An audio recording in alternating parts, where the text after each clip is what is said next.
Haikyuu, the anime manga series by Haruchi Furudate, is one of the most acclaimed series of all time, endlessly plaguing internet comment sections and forever changing a dying male sport. But what is it about the story that pulls people in?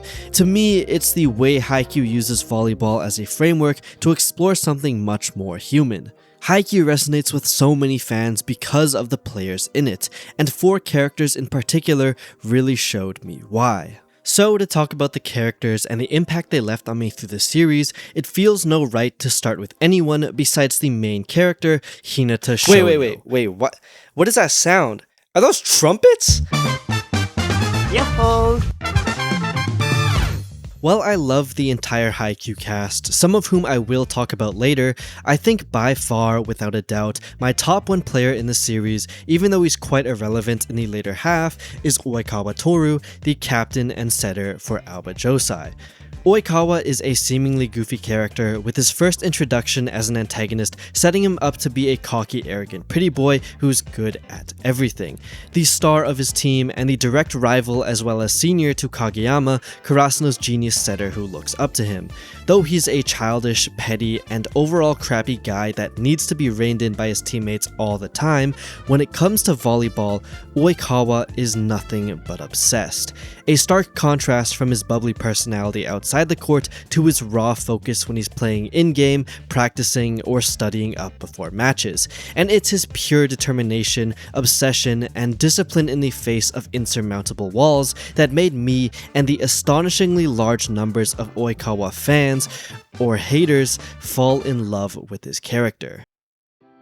During junior high, Oikawa was a prodigy player, taller and smarter than others around his age, consistently showing leaps of improvement. But his team would also consistently fall to Shiratorizawa, the school repping the powerhouse of Wakatoshi Ushijima. Their losses would continue throughout all of junior high, with Oikawa never being able to overcome the wall that was Ushiwaka, leaving him in a constant state of despair, trying to make it to nationals yet always falling short.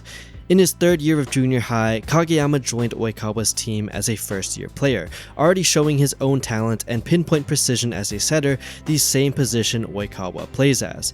This built-up pressure began urging him to overtrain, working to not fall behind his opponents, his own teammate, and to himself. The stress, the overtraining, and all the pressure led Oikawa to lose his composure in a practice match, and in the hole he's dug himself into, he's subbed off for Kageyama.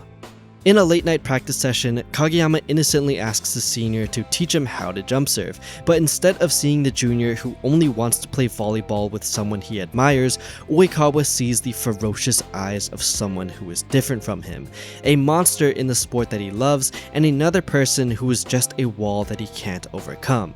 In a fit of rage and desperation, Oikawa lashes out, an attack built from his own insecurities and self-doubt, but is stopped just in time by his best friend Hajime Iwaizumi. Oikawa of the present is a man who builds his strengths upon his inferiority complex and uses it to only fuel his abilities further. What he is and how he plays is formed by the experiences he's faced, the problems he has failed to overcome, and the pillars which gave him support to become the player he currently is. Iwaizumi is one of these pillars, and it's in this moment where he gives Oikawa the support and necessary reminding of what volleyball is. A sport consisting of 6 players, where the stronger team of 6 wins. Oikawa, who for years now has been losing to both Ushijima and now Kageyama, has been stuck in his own mind about individuality. His struggle in comparison between himself and these 2 monsters resulted in him losing sight of what he played for.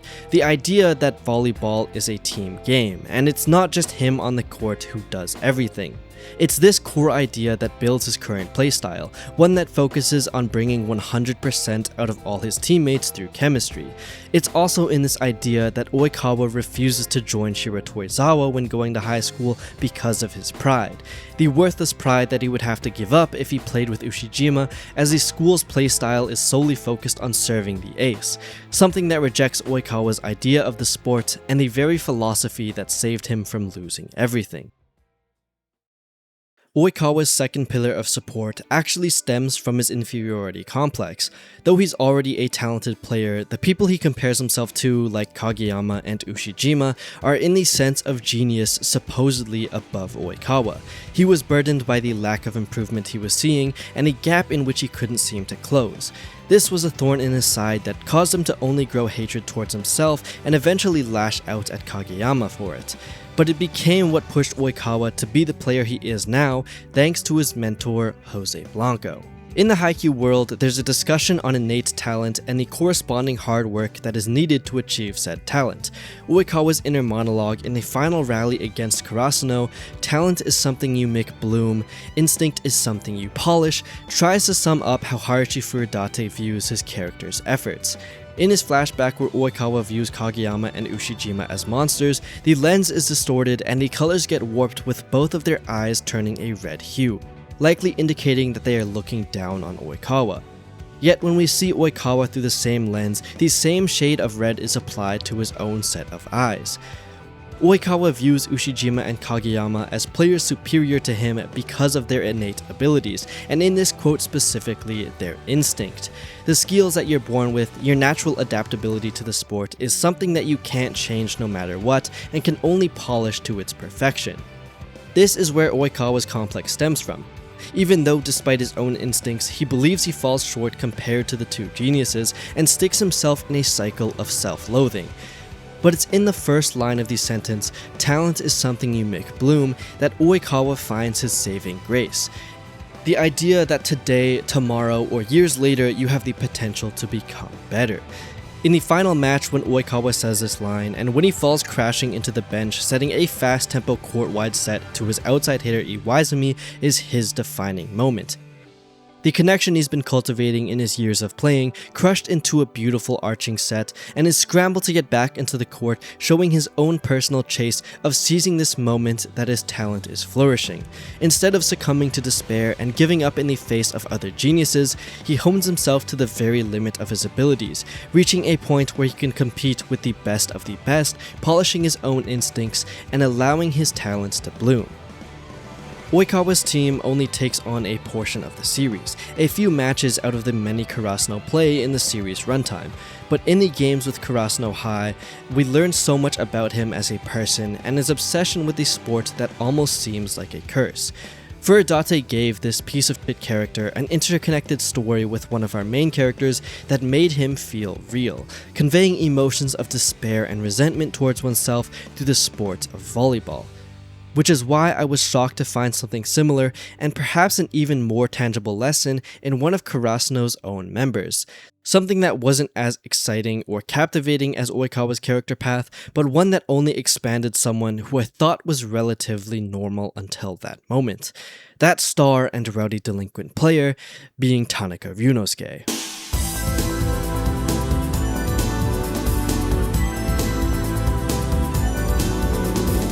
Tanaka, the outside hitter for Karasuno, is a fine character from Season 1 till Season 3. He is a regular and scores Karasuno a lot of points, overall providing great support and energy to the team. He has some great saves and great plays in the first few seasons, but he also doesn't have anything special. There's no dramatic speech or life-changing moments where we get to see what's behind that screaming bald head of his, and he stays as the jokingly hilarious second year who aggressively hits the ball when he has the chance. That is until Season 4, where Karasuno plays one of their toughest opponents in the entire series, Inarizaki. In a battle against the favorites to win the entire tournament, the whole Karasuno roster has been on their A-game, overcoming many faults mid-match. Everyone is performing above average, except for Tanaka.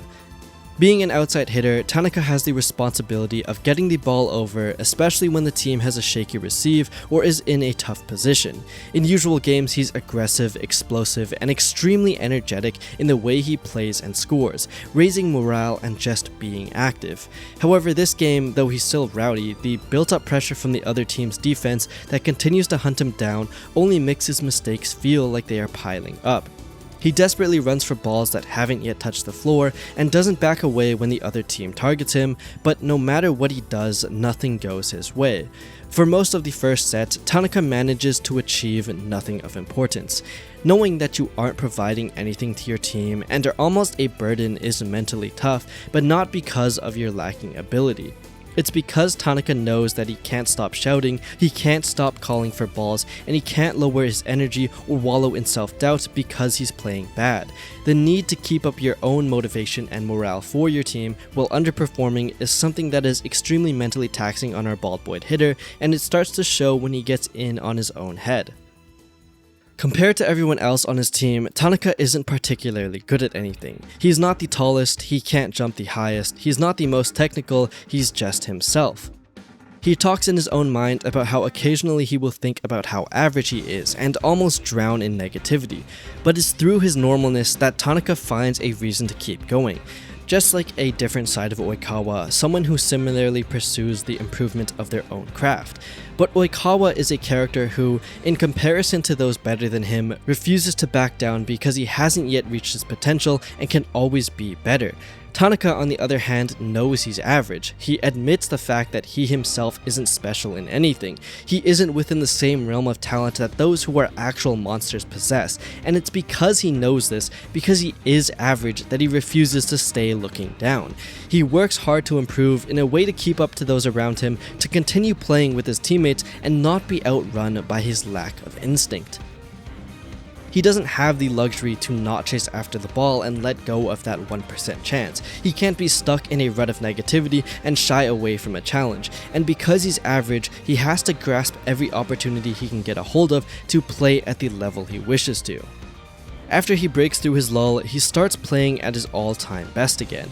At this new advanced level of play, Tanaka, being the average person he is, has come across a new roadblock, an instinct telling him that he can't go any further, and this is the highest level he can currently perform at. With fear of pushing too far ahead, the match too close to being lost, Tanaka directly tells Kageyama to stop sending the balls his way, a message of his limits being reached. But Kageyama aptly refuses, telling him that his attacks on the team are necessary. This is a beautiful moment for Tanaka, one where he takes a leap of faith off of the cliff that he thought was his limit as a normal human being and breaks through his averageness, landing a beautiful line shot. In a single match, what was once a goofy delinquent persona only further elevated one of the greatest characters in the series, truly establishing them as one of my favorites. Tanaka Ryunosuke is one of the many characters in Haikyuu that occasionally get the spotlight shown down on them, yet somehow steal all the glory in a match.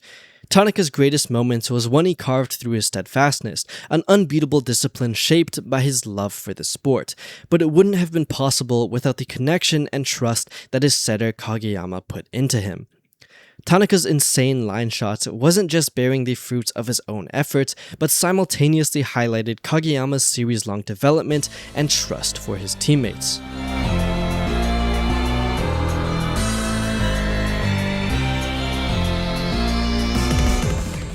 Kageyama Tobio is an interesting character, serving as Hinata's rival, teammate, and arguably good friend. Though him setting the ball to Tanaka in this moment doesn't seem like anything special without context, when you follow his entire storyline, Kageyama's life and playstyle is so important to this singular moment.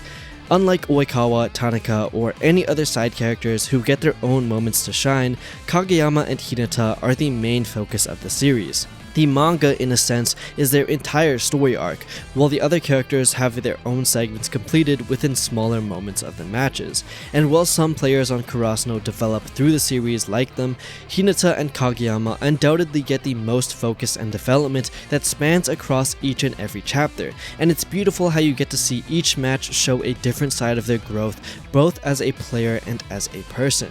Kageyama, as mentioned in Oikawa's backstory, is his junior. He was extremely talented from a young age and matched that talent with an equally high level of obsession for the sport. We find this obsession burrow its way into his playstyle, his desperation to constantly win and improve, and what earned him the title King of the Court. Kageyama, since episode 1, is shown to be extremely serious about volleyball, so serious that he loses the connection he has with his teammates. He plays by himself, for himself, seemingly because of an obsession with victory, forcing his teammates to try and match his tempo, which in turn results in them leaving him behind. Kageyama is distraught that despite his overwhelming talent and effort put in the sport, he struggles in the one thing his senior Oikawa was great at, and despite how good he's gotten, instead of someone on his level playing with him, he ended up all alone. While he does end up setting as a first year for Karasuno instead of Sugawara, he goes through many important changes that dictate how he rules the court. In the beginning, Kageyama is a foil to Oikawa, a player with outstanding technical talent that exceeds his seniors but lacks the ability to provide what his teammates want. His idea of volleyball is that he would want to do everything himself if he had the opportunity to, but within Karasuno and specifically regarding his own partner Hinata Shoyo, Kageyama slowly starts to change. He sets for Karasuno pretty normally until season 2, still being the technical machine that he is, while also slowly learning that he can rely on his teammates. However, after an upsetting loss in preparation for a new tournament, Kageyama and Hinata go through a fight that changes how Kageyama sees things. He begins training to set for his teammates instead of himself, and after receiving advice from Oikawa, setting the ball the way his attackers want to hit it. What this results in is overall improvement from the team and Kageyama beginning to accept his role as a setter, accommodating his teammates and playing how they want him to. This works for a while, but it gets pointed out at the All-Tokyo training camp by Miya Atsumu, who now describes Kageyama as a goody two-shoe setter. While it isn't really clear what Atsumu is talking about in this moment, it gets revealed when Kageyama reverts back to his position as king of the court during a practice match. Date Tech is a school Karasuno has played against before and is infamous for their blocking, shutting down many strong attackers.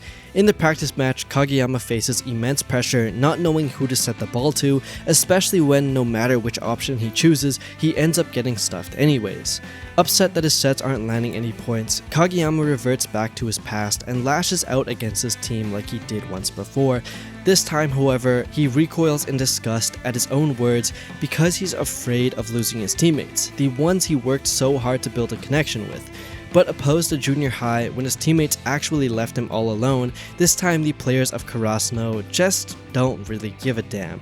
They're fine with Kageyama being as egotistical as he wants to be because they just won't listen to him in response. Kageyama has been stooping down to the level of his hitters. Though they're still good, he's been adjusting himself to match their bad habits. This is most obviously seen when he sets for Tsukishima, as a lot of the time Tsukishima fails to do his full approach, yet Kageyama sets the ball extra high for him knowing he can jump even higher. But I found it most evident and also most impactful within Kageyama's connection and moment with Tanaka against Inarizaki. It's in this scene with their backs against the wall and a player who has been underperforming that Kageyama gives his everything to his outside hitter. His long high toss set to the outside is meaningful in a lot of ways, but mainly shows his trust in Tanaka and the amount of respect Kageyama now gives towards his hitters. He started off as a tyrant king that would force his hitters to serve his needs, then shifted towards the complete opposite as a servant bending to accommodate his spikers' playstyles. It's only towards the end of the series, after Kageyama finds his place in the team and builds connections with everyone, that he can be the perfect mix of both, pushing his spikers to further limits and giving them the most attacking options possible. Kageyama's childhood obsession, combined with the loss of his grandfather and his final words of advice, seem to heavily shape how Kageyama turns out, for better or for worse. When his sister falls out of love with volleyball and he no longer has a person to share his own passion for the sport with, Kageyama falls back onto his grandfather's words. He continuously hones his craft to a level of perfection not at his age yet, to chase away the feelings of loneliness that ties him down. However, his ambition and desire for filling in that hole only led to his teammates falling out on him. People who disliked his unhealthy obsession and drive that seemed monster-like. When the only other player he looks up to despises him for reasons he is unsure of, Kageyama is left with nobody to count on, rejected from schools who don't want a player so uncompromising, and left to join a club that's long fallen from its time as a powerhouse. But it's in Karasuno that Kageyama finds the person he was looking for, and the team that was beckoning for him. He finds people who match his own ambition and passion for the sport, as well as the only player who continually pulls him to greater heights, whether he wants to or not.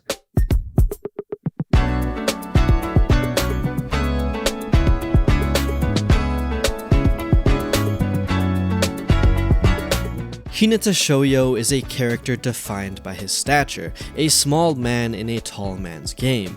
His very existence within the sport of volleyball is an enigma in and of itself, being an athletic freak of nature, a ball of energy, and a player who captivates the hearts of his teammates, opponents, and the viewers.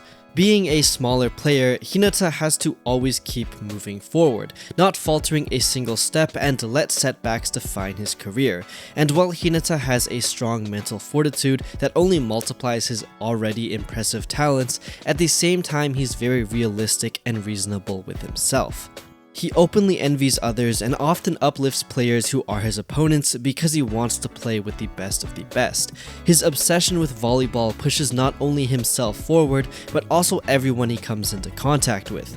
But despite all his instincts and his natural athleticism, it's not an exaggeration to say that for his entire volleyball career in the past and for the future, Hinata will always be a step behind everybody else. Because he's technically lacking, because he's nothing without Kageyama, and because of his height, Hinata is consistently looked down on, something that isn't completely clear in the first 3 seasons because of the insane performances he puts on in-game. But this gap that's a result of natural ability starts to rear its ugly head in the transition to Nationals, where Hinata has to face his struggles on his own. He's able to make up for his lack of height through Kageyama's inhuman setting accuracy, but this unfolds Hinata's greatest obstacle within the entire series, and what he struggles to overcome the most: his overwhelming lack of worth as a player. This ties to his most noticeable moments of growth, and it's closely connected to an extremely fascinating character in the series, Coach Washijo.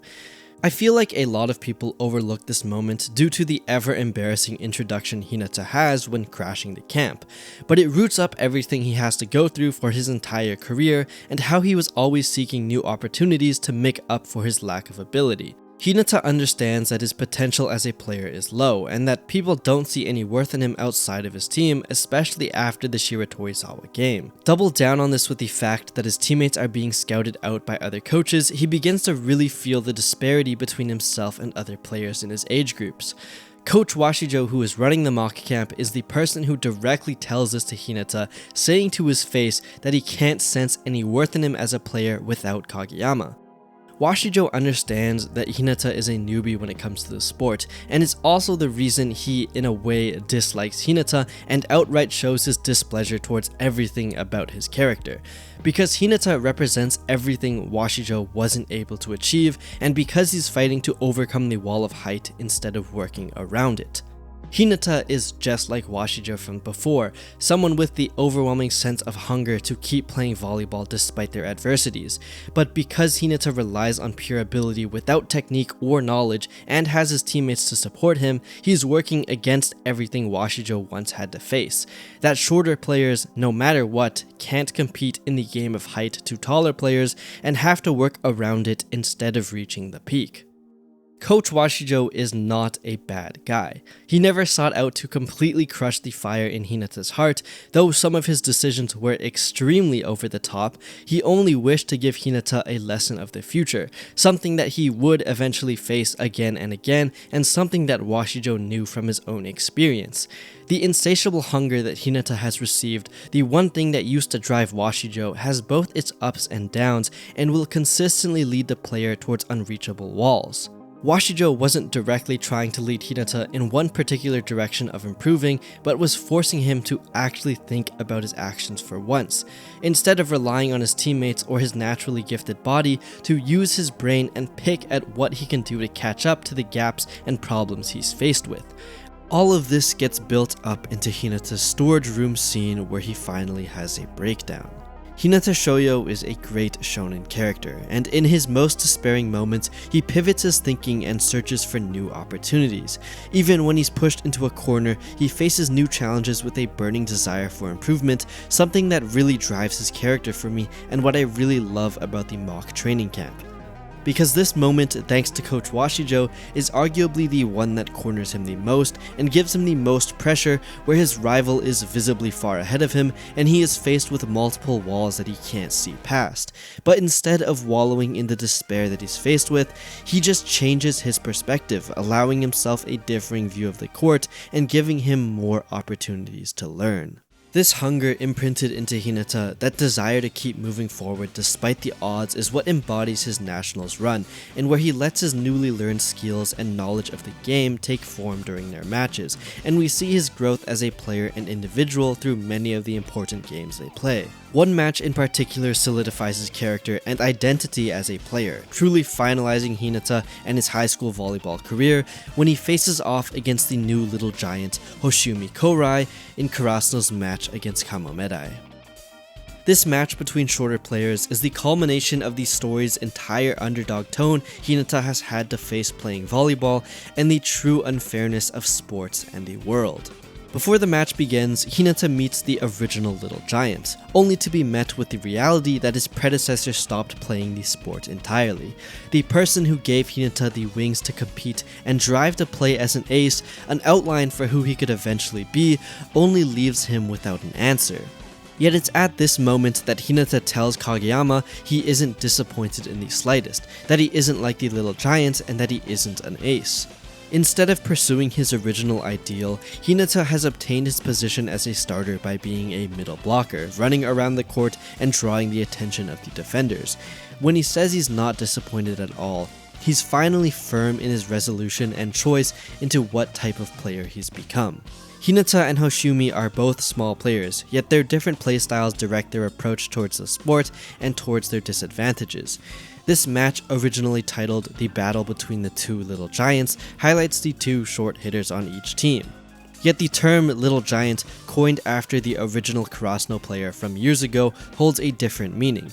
Not only is it referencing the person who made that title relevant, but also their playstyle resembling that of a smaller ace, someone who fought head-to-head with taller players despite their size, utilizing technique and skill to make up for the lack of height, excelling in all parameters of ability to topple the bigger players. This is the skill set Hoshumi takes on, and is evident in the natural difference of technique between him and Hinata. Hoshumi jump serves, tools, blocks, sets, he literally does everything. Because he knows how weak he is, he discards his shortcomings and instead grabs all the other weapons he can use, and that's what makes him the new Little Giant. Hinata has a different style of play altogether, and it's been said by Kageyama since the beginning of the series that he's the greatest decoy. His name in kanji has the meaning of the sun, sunlight, and positivity, which serves for his personality, but also towards how players view him on the court. An overwhelming presence that blinds everything else, drawing everyone's attention and persistently appearing in one's view. Hinata, who shines so bright as a player and person, pulls in everything around him, and the matches tend to revolve around him as the decoy. This effect he has on the court is amplified by his insanity of a vertical jump, and also something that defies what Coach Washijo has believed his entire life. Hoshumi is a player that knows the world is unfair, that even if he hones his weapons to an unmatched acuteness, he won't be able to make up for his lack of height. But that's what makes him the Little Giant, because like Hinata and Washijo, he's similarly birthed with the obsessing hunger of a drive for more.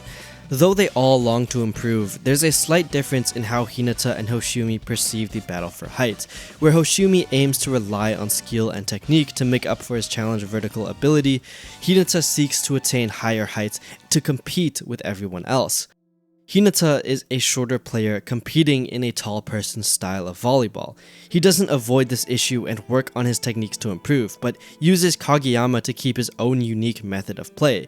It's this idea that makes Washijo initially reject Hinata so much, because he views Hinata as a player who is able to play Washijo's ideal style of volleyball, something that should only be limited to those who are giants. What the Little Giant and Hoshumi both embody is the highly technical and defensive style of volleyball as an outside hitter, something that is actually realistically viable with many undersized outside hitters existing already. While Washijo was left with an obsession with strength, Hoshumi and the Little Giant found workarounds in the wall of verticality, and Hinata Shoyo sought to overcome the wall that he couldn't see past.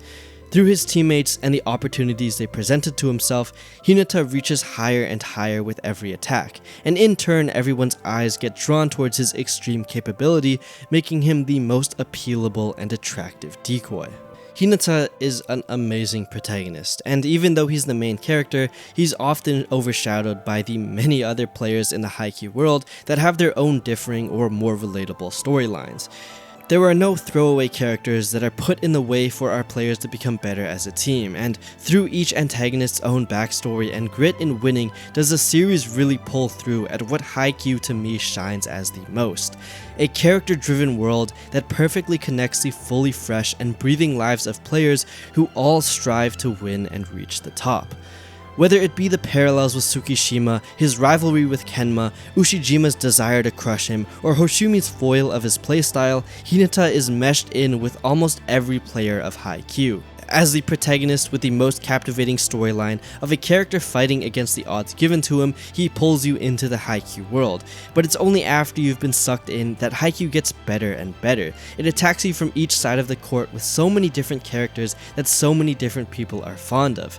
Hinata perfectly highlights every single other player in the series, and Haruchi Furudate wrote him and everyone else as the protagonist of their own stories. This match against Hoshumi, the build-up of Hinata's character development, and acceptance into being the greatest decoy was supposed to conclude his character arc and role on the team, the final severance of his attachment to the title of Little Giant, and his breakthrough in truly becoming the greatest decoy through beating what he once wished to be.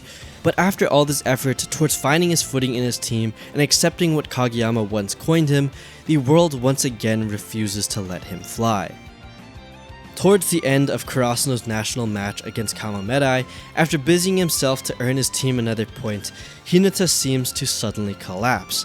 It's brought to our attention that he has been running a high fever the entire time, and no matter how he pleads to his coach and advisor, they won't let him back onto the court in good faith for his health. This scene is despairing in the team's only chance to continue nationals during the most brutal time of the tournament, and in a scenario where Hinata is a core component of their team, he's only pushed back once more by another wall. The wall that seems to haunt him no matter where he goes and what he does. One that persistently keeps after him and shuts down his attempts to stay on the court again and again.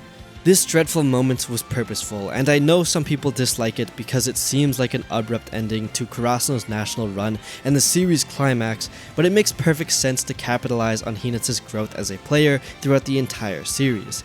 The unfairness of the world is something he can't escape, and this moment solidifies that fact, that despite his frustration, his eagerness to stay on the court for longer, he's forced off. It's genuinely upsetting to read because of how close it is and how hard you've witnessed Hinata and the rest of Karasuno work firsthand, that after giving it more than his all in each and every game he's in, he still somehow falls short. But it's supposed to feel that way, to let the reader understand as well that this is what matters. Takeda-sensei polishes Hinata's perspective as a player and what he has to do to achieve his goals in this scene. He reminds Hinata to remember this moment, this burning feeling in his heart of desiring to play but being shut down by an unforeseen accident. The wall that he isn't able to overcome through grit and perseveration, and that moment that this feeling is still volleyball. Volleyball is more than just being on the court. In this case, it's a lesson teaching Hinata on how to accept defeat and prepare himself for the next opportunity. In other ways, it proves the imbalance of life, the relationships you build with your teammates, the mentality to not let your head dip and keep forging forwards, or the endless pursuit of greatness. Through its players, Haikyuu, the series all about volleyball, focuses less on the sport itself and more about the connections it creates through each and every character. 一体何しにここへ来たの？でも俺は飛べる。お前は3年間何やってたんだ？俺が一番長くコートに立ってやる。勝ち残りたかったら強くなってみろよ。もう一回打ちたいと思うよ。あれがエース。もう一回。もう一回。俺は自分の選択が間違いだと思ったことはないし、俺のバレエは何一つ終わっていない。バレエは常に上を向くスポーツだ。たかが25点中の1点。先に行くぜ。影山というセッターもいないお前に俺は価値を感じる。俺はいいトス上げてます。もっと決めてください。心で平凡な俺よ、下を向いている暇は無のだ。もう一回がない試合だ。ケマよし。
Merry Christmas, Happy Holidays, thank you for watching.